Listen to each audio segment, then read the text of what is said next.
Hello students, constitutional law की last class में हम बात कर रहे थे appellate jurisdiction of supreme court यानी कि उच्चतम न्यायालय की अपीलीय अधिकारिता के बारे में, जिसमें हम लोग एक पॉइंट फर्स्ट आपका पढ़कर आ चुके थे इन कॉन्स्टिट्यूशनल मैटर्स यानी कि संवैधानिक मामलों में किस प्रकार उच्चतम न्यायालय में अपील हो सकती है इन सब पर हम चर्चा करके आ चुके थे। आज हम लोग इस क्रम को आगे बढ़ाते हुए यानी कि उच्चतम न्यायालय की अपीलीय अधिकारिता जो हम पढ़ रहे हैं उसमें आगे 2 पॉइंट्स पर चर्चा करेंगे। फर्स्ट हम बात करेंगे appellate jurisdiction in civil matters, secondly we discuss about appellate jurisdiction in criminal matters.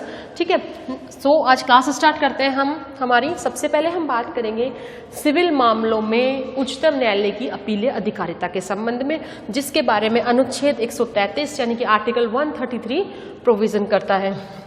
Article 133 का क्लोज फर्स्ट कहता है an appeal shall lie to the supreme court from any judgment, decree और final order in a civil proceeding of a high court if the high court certifies a substantial question of law of general importance and opinion of the high court, it needs to be decided by the supreme court। तो article 133 का close first हमें क्या कहता है कि भारत के राज्य क्षेत्र में स्थित किसी उच्च न्यायालय ने सिविल कार्यवाही के तहत अगर कोई जजमेंट दिया है, कोई डिक्री पारित की है या कोई फाइनल ऑर्डर दिया है किसी सिविल प्रोसीडिंग में, तो उसकी अपील सुप्रीम कोर्ट के समक्ष की जा सकेगी यदि, अब कंडीशन क्या बता रखी है आपको, ये दोनों शर्तें पूरी होनी चाहिए।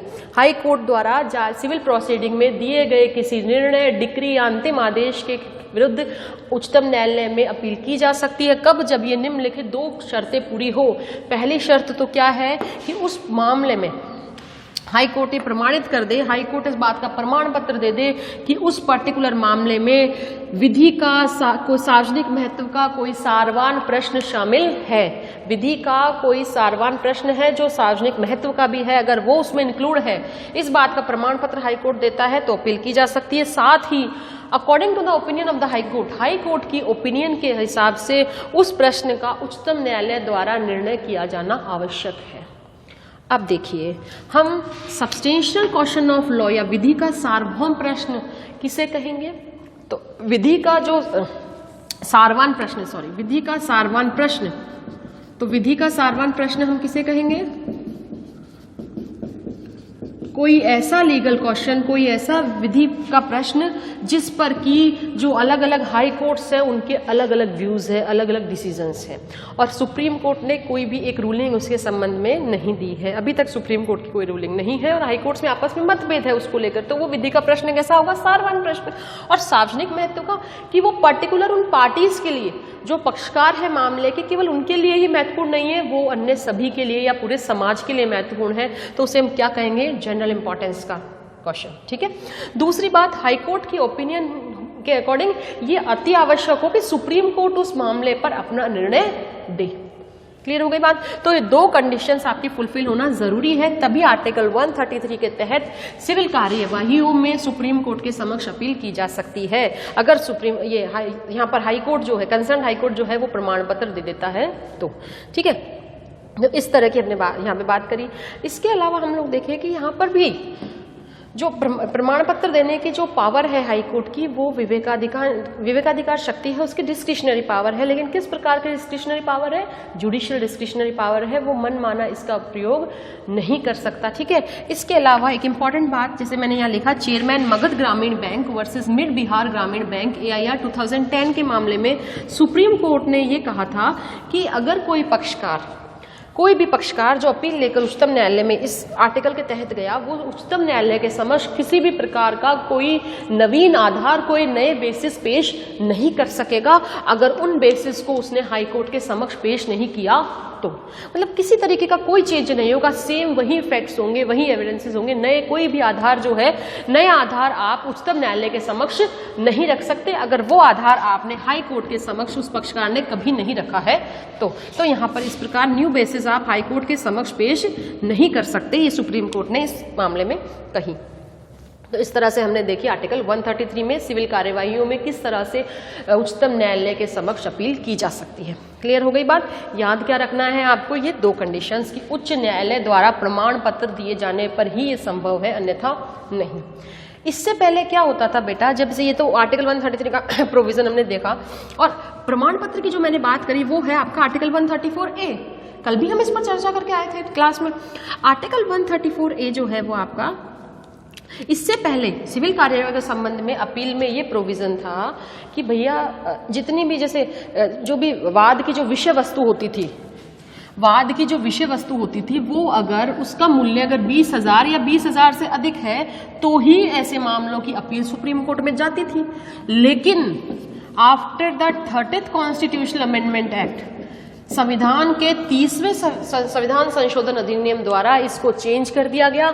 अब इस तरीके की अमाउंट की कोई बाध्यता नहीं है कि मामले की वाद विषय वस्तु का मूल्य 20,000 है, इससे अधिक हो तो ही अपील कर सकते हैं, नहीं। अब क्या है, अब किस चीज की जरूरत है, 134A लगा दिया। अब किस चीज की जरूरत है, सर्टिफिकेट की जरूरत है कि अगर हाईकोर्ट प्रमाण पत्र दे देता है, हाईकोर्ट ने अगर प्रमाणित कर दिया इस बात को कि मामला इन दोनों शर्तों को पूरा करने वाला है, तो अपील की जा सकती है। समझ में आ गया, राशि की कोई बाध्यता नहीं है। ये 30वें संविधान संशोधन से पूर्व थी, इसके बाद नहीं है। क्लियर हो गई बात। अब आ जाओ सेकंड, नेक्स्ट हम बात करेंगे appellate jurisdiction of supreme court in criminal matters. उच्चतम न्यायालय की अपीलीय अधिकारिता आपराधिक मामलों के संबंध में, जिसके बारे में बात करता है हमारा आर्टिकल 134 अनुच्छेद 134। आर्टिकल 134 को, यानी कि जैसे बात कर रहा है जो अपीलेट क्रिमिनल मैटर्स में जुरिस्डिक्शन की बात कर रहा है, इसको हम दो पार्ट्स में डिवाइड करके पढ़ते हैं। दो पार्ट्स में कैसे बेटा, देखो पहले हम बात करेंगे without certificate of high court की, और बाद में हम बात करेंगे with certificate of high court की। यानी कि ऐसे मामले कौन से हो सकते हैं जिनमें उच्च न्यायालय के प्रमाण पत्र की जरूरत नहीं है। प्रमाण पत्र कौन सा, अंडर आर्टिकल 134A। ओके, फिर यहां पर ऐसे मामले जिनमें प्रमाण पत्र की जरूरत है। क्लियर। अब हम देखते हैं ऐसे कौन से मामले हो सकते हैं जिसमें उच्च न्यायालय के द्वारा प्रमाण पत्र दिए जाने की आवश्यकता नहीं है। तो ऐसे मामले हो सकते हैं जब हाई कोर्ट ने अपील में, हाई कोर्ट के पास अपील में किसी अधीनस्थ न्यायालय का कोई मामला आया हो और हाई कोर्ट ने दोष मुक्ति के आदेश को, निचले न्यायालय के, अधीनस्थ न्यायालय के दोष मुक्ति के आदेश को रिवर्स कर दिया हो, उसको पलट दिया हो और व्यक्ति को मृत्यु दंडादेश यानी कि डेथ सेंटेंस का पनिशमेंट दिया हो, तो ऐसे मामले में हाई कोर्ट के प्रमाण पत्र के बिना भी उच्चतम न्यायालय में अपील की जा सकती है। क्लियर। इसके अलावा अगर हाई कोर्ट ने अपने सब ऑर्डिनेट कोर्ट यानी कि अपील, जो अपील अधीनस्थ न्यायालय है उससे किसी मैटर को, अपील अधीनस्थ न्यायालय से उस किसी मैटर को अपने पास मंगवा लिया हो, तो और मंगवा कर दोष मुक्ति के आदेश को अपने पास मंगवा लिया हो और मंगवा कर उस पर विचारण कराओ, देखा हो उसको देखने के बाद उन्होंने क्या करा, डेथ सेंटेंस दे दिया, मृत्यु दंडादेश दे दिया।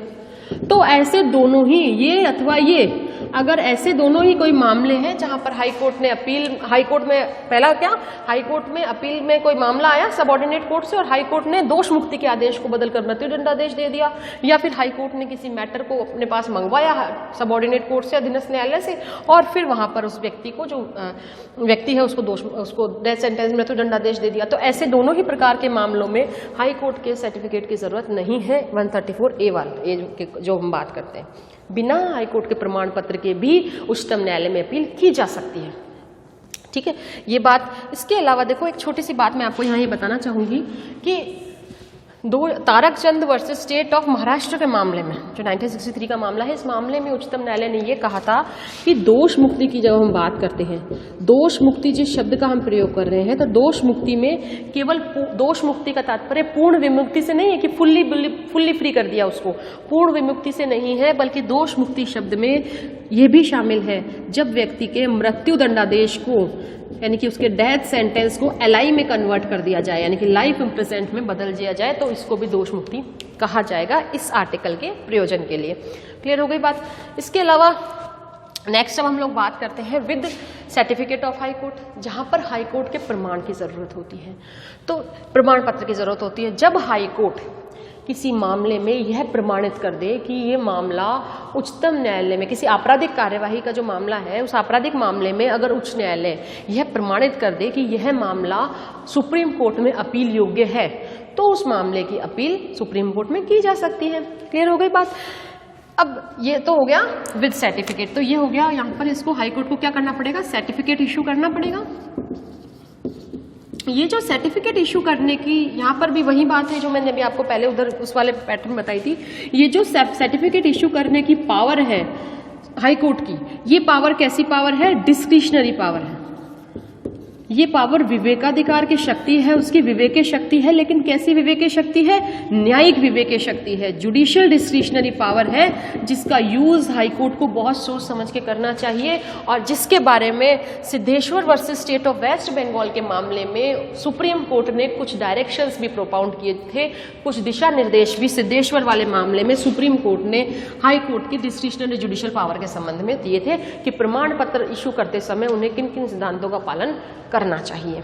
ऐसा नहीं कि हर किसी को प्रमाण पत्र इशू कर दिया उन्होंने कि जाओ आप अपील कर लो, ऐसे न्यूमरस के नंबर ऑफ केसेस हो जाएंगे, ठीक है ना। तो ये हाई कोर्ट की विवेकाधिकार शक्ति है, लेकिन कैसे विवेकाधिकार शक्ति है? न्यायिक विवेकाधिकार शक्ति है, जिसका वो मनमाना उपयोग नहीं कर सकता, जो कुछ सिद्धांतों पर आधारित है, ठीक है।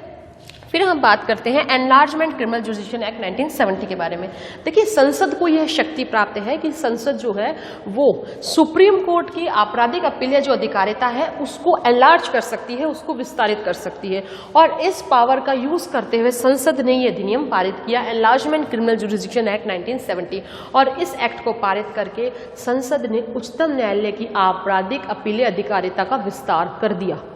और इस अधिनियम के बाद में एक पावर तो हम लोग पढ़कर आ गए आपराधिक अपील अधिकारिता की, इसके बाद में अब सुप्रीम कोर्ट क्या कर सकता है? अब सुप्रीम कोर्ट में ऐसे मामलों की अपील भी जा सकती है जो हाई कोर्ट ने, जहां पर हाई कोर्ट में अपील में कोई मामला आया हो, ऐसे मामले जिसमें हाई कोर्ट में अपील में कोई मामला आया हो सबऑर्डिनेट कोर्ट से, और हाई कोर्ट ने अभियुक्त के दोष मुक्ति के आदेश को बदलकर उसको लाइफ इम्प्रिजनमेंट दिया हो या 10 वर्ष या उससे अधिक का दंड दिया हो। एक चीज क्लियर हो गई, ठीक है। तो इस तरीके के मामले अपने आप विस्तारित हो गए, जबकि हमने ऊपर क्या पढ़ा था? मृत्यु दंडादेश दिया हो, ये पढ़ा था ना हमने। लेकिन अब सुप्रीम कोर्ट में ऐसे मामलों की अपील भी हो सकती है, प्रमाण पत्र की जरूरत है ही नहीं, तो ऐसे मामलों की अपील भी हो सकती है जहां जो सबऑर्डिनेट कोर्ट से अपील में आए हो हाई कोर्ट के पास, और हाई कोर्ट ने दोष मुक्ति के आदेश को बदलकर उस व्यक्ति को या तो लाइफ इम्प्रिजनमेंट का आदेश दिया हो या फिर उसको 10 वर्ष या उससे अधिक की सजा दी हो, प्लस इसके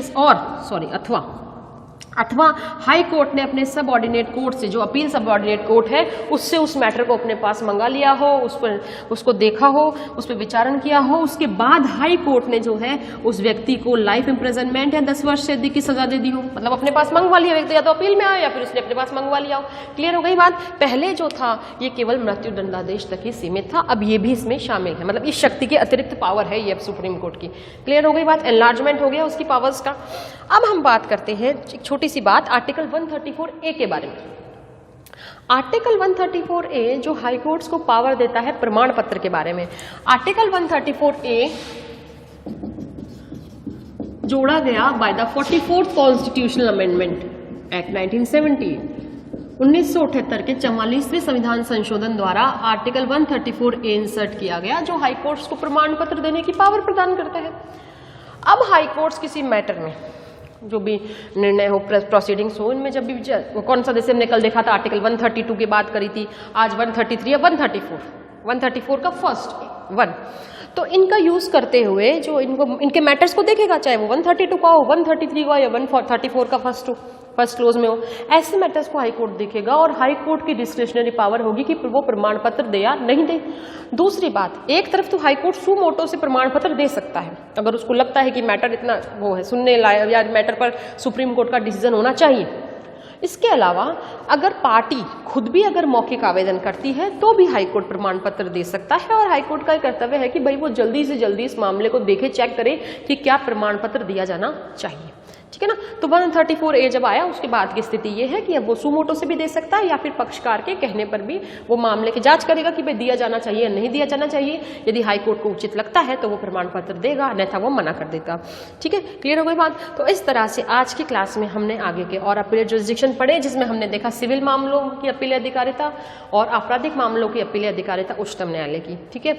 आगे कल की क्लास में हम इस पर आगे चर्चा करेंगे। आगे जो अपील जुरिसडिक्शन आपका आर्टिकल 136 रह गया उस पर चर्चा करेंगे। आर्टिकल 134 और 136 इन दोनों में डिफरेंस देखेंगे, ठीक है। तब तक stay home, stay safe. Thank you all of you.